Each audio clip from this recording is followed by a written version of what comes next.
Welcome back to Nasdaq Trade Talks. I'm your host, Jill Malandrino, global markets reporter at Nasdaq. We're coming to you live from the ETF Synapse 2019 conference, brought to you by our ETF team at Nasdaq, as well as the CFA Society of New York.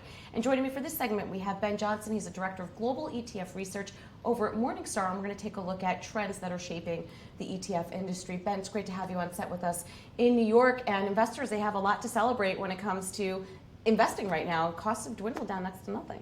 Costs have dwindled, choices have expanded. It's a great time to be an investor. Arguably, there's never been a better time to be an investor. I think chiefly is measured by the cost of investing and the level at which investors and the manner in which investors can now access the marketplace. So if you take, for example, two Vanguard ETFs, one covering the total global stock market, the other one covering the total global bond market, investors with as little as about $150 now can buy a pair of ETFs, a single share of each, have a globally diversified portfolio with an all-in fee that's less than 10 basis points, that's 0.10%.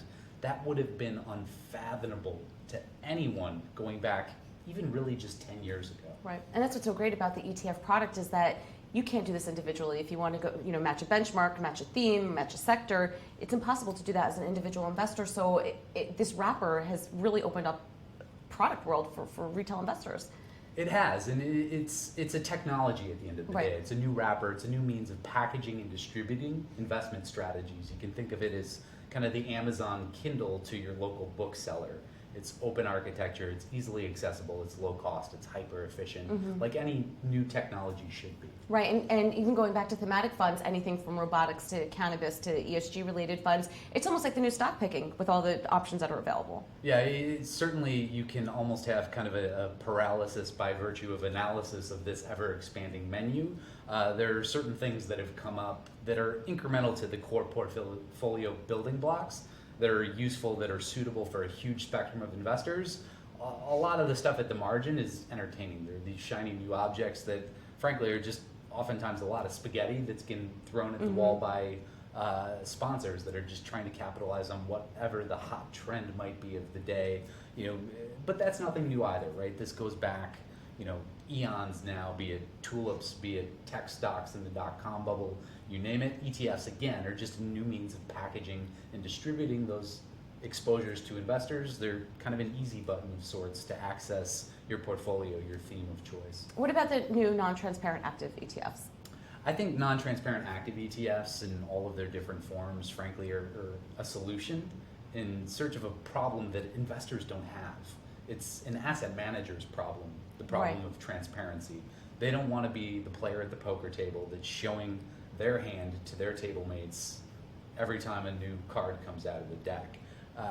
That's an asset management problem. And the ones that are worried about it, they're worried about front running, they're worried about people shadowing their portfolio, frankly are probably unduly flattering themselves, because most managers, especially equity managers, have a really hard time beating their benchmarks over time. So I don't see non-transparent active as being any improvement. In a lot of instances, it's actually, I think, potentially worse than what we've got today, which is fully transparent, actively managed ETFs, which purport or carry over all of the core benefits of the ETF wrapper: low cost, tradability, tax efficiency, especially now that the ETF rule will allow fully transparent active ETFs to use custom baskets to get stocks out of the portfolio with low basis without unlocking gains.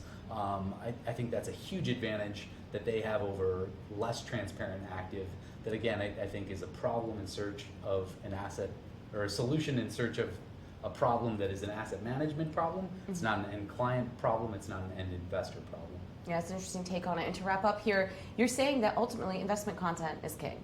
Content is king, irrespective of the wrapper in question. So be it a mutual fund, be it a collective investment trust, an ETF, that investment content, be it an index strategy, be it a factor strategy, be it an active manager, I think that's ultimately what's going to win the day, which is why, despite all of the headlines, you continue to see flows into actively managed fixed income mutual ETFs, or mutual funds, for example, because a lot of the managers in that space have continued to do very well by their investors. They haven't suffered the same fate as active stock pickers offering their strategies through active mutual funds have, certainly over the course of the past decade. So content is king, right? It's, do I have The Irishman? Do I have the Disney catalog?